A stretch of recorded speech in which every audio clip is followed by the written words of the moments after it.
Let's return to This Week in America. Here's your host, Rick Bratton.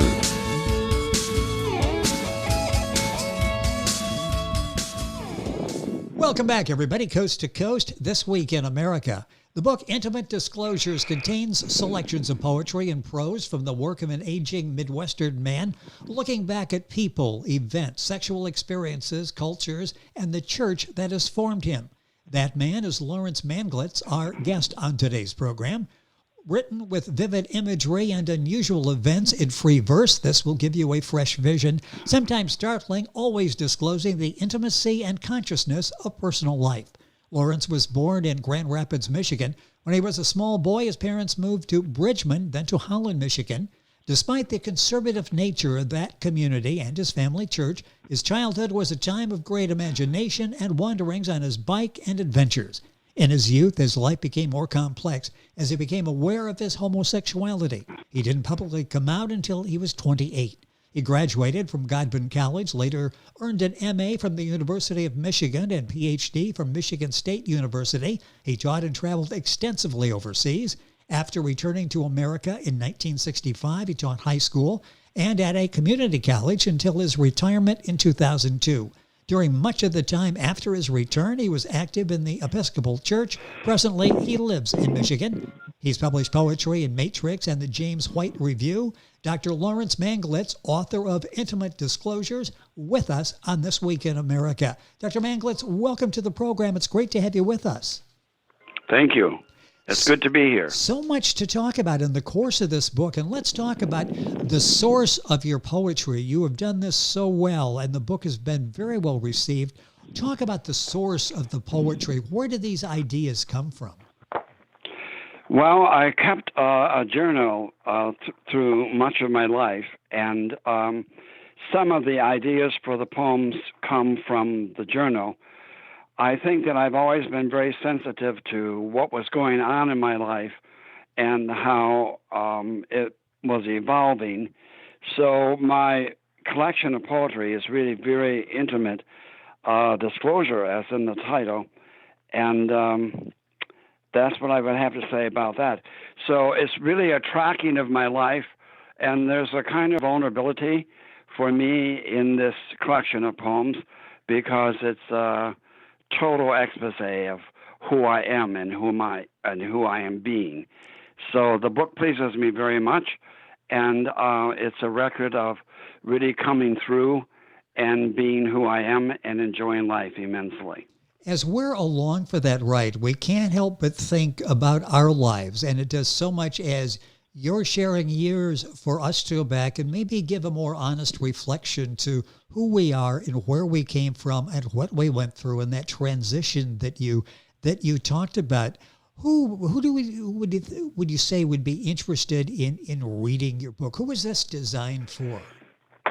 I think obviously gay people may be interested in it, and the church may be interested in it because I do a kind of reconstruction of Christian mythology, and so they may be interested in that perspective. And I think that anyone who really wants to understand themselves and have this view of their life writes. I mean, you don't have to publish necessarily, but just writing oftentimes about different experiences in life gives you insight into yourself. So there are different things that might motivate writing. Do we really understand ourselves? I'm talking now in general terms. It seems like even into our seventh decade, sometimes we find out things about ourselves we didn't realize. Right. I think that's very true. And the decisions that we made, we see in our later life, and how those decisions shaped us. And so, yes, I agree with you. Intimate Disclosures is the name of the book from our guest on the program, Lawrence Manglitz. That's Manglitz. If you're Googling, the book's available at stratton-press.com in their book section, wherever books are sold. And you can link on to our website, thisweekinamerica.us, and go directly to Dr. Manglitz's book and get information as well. You share your history as you progressed as a homosexual from your teen years to the present time. Some would wonder if that is risky. What was that like, your vulnerability as you were reflecting on those years? I know. Thank you for that comment. When I had the book all finished, and I really just had to send it off to have it published, I hesitated. And I talked to a number of friends and said, I feel very vulnerable, and I've been active in my church, and I wonder how this is going to set with people in the church. And they said, no, just go ahead. The book is excellent, and so I did that. Just took a chance, and it's been wonderful. The reviews have been excellent, and it's been a very positive read for so many people. The book is, again, Intimate Disclosures. Lawrence Manglitz, the author, is our guest on the program. You'll find it at stratton-press.com and other places. Was there ever a point as you were compiling the work in the book where you thought, maybe this is too much. Maybe I'm disclosing too much? Yes, there was. How do you overcome that? Because you have I can't imagine you left a lot out. You left a lot, enough there that we get a sense of who you are. And again, that's sort of a bridge to figure out exactly who we are. And how did you decide to go forward with this? Well, I just gave myself the right to be who I was and disclose that. There was someone, I don't know where he was from, who has said to me that he thought that the book was pornographic. There's not very much in the book that really deals with homosexuality. And I was really shocked by that because everything, my experiences abroad, my growing up as a child and riding my bike, everything, teaching, has been wonderful for me. And it all seemed beautiful. It didn't seem pornographic. It seemed very beautiful. So I didn't let that knock me out. I thought, well, that's his problem. It's not mine. Well, that's exactly it, because you're not going to change everybody's mind, and everybody will get a different perspective, I'm sure, as they read the book. But to those who you have designed this for, this is, I think, sort of maybe even a lifeline for some people, and hearing somebody else share what may be close to their stories. Who do you think that the book is designed for, and why is this book important? I guess more so, why is this book important? Because for those who have read it and reviewed it, it really has been a crucial part of their lives. Right. I think one thing for sure is that we have to know who we are. We have to know the talents that we have. We have to know the desires. We have to know the goals. We have to know what makes us happy and celebrate. That's very, very important. So that's what was driving me through all of this, was to discover who I really am, a teacher, a reader, someone who loves beauty. I love nature. And just be that. Just be who I am. Be free to be who one is. Otherwise, you're kind of waste your life, I think. I mentioned that you came out when you were 28. Talk about that process when you were going through, I'm sure, this whole emotional struggle as to who you are, what you are going to do with your life. What was that like when you finally reached the point at 28 that you came out publicly? It was a tremendous emancipation, and it gave me the right to be who I am and to celebrate that, experience that, and not be ashamed, not be afraid, just experiencing life in all of the different ways that exist for us. So it was a tremendous emancipation for me. Still a little bit spooky because, Grand Rapids is a rather conservative city. Yes. And I wasn't sure how all of that would go over for me teaching at the college here. Was that, we talked about a transformation before. What was that like when you did come out? It sounds like maybe a weight was lifted off of your shoulders. You could finally be who Lawrence was meant to be. What was that like? That period? It was the end of a lot of conflict for me. Well, yes. It was the end of a lot of torture inside, and a lot of confusion. And I was just finally sailing free. And so the battle was all over. The thing that I had been fighting for years, I just decided to be. And, I'm a lot more than a homosexual, but that was a very important part of my life, and I was finally that. And I'm grateful for that. Well, the book is more than that. The book is Intimate Disclosures. Lawrence Manglitz is the author and our guest on the program. Let's talk about how you decided to put this book together, the different components, the different themes and topics that I talked about. How did you go about that process of deciding what you're going to include in Intimate Disclosures? Well, I think that when I finally had final drafts of the poetry that I wanted to use, then I had to format the table of contents. And I became aware of the fact that many of my poems dealt with childhood, how I was being shaped there, and also my celebration of nature, times when I had like epiphanies, tremendous revelations. There's a section in the book of erotic incarnation, my trip to Turkey, my time in Spain. So there are probably about 10 different categories for the poems. So the table of contents formatted rather easily for me then. And these represent the important aspects of my life. The book is Intimate Disclosures. Our guest is Lawrence Manglitz. The book available at stratton-press.com, Amazon, the usual places. And if you go to our website, thisweekinamerica.us, you can link on directly to get information.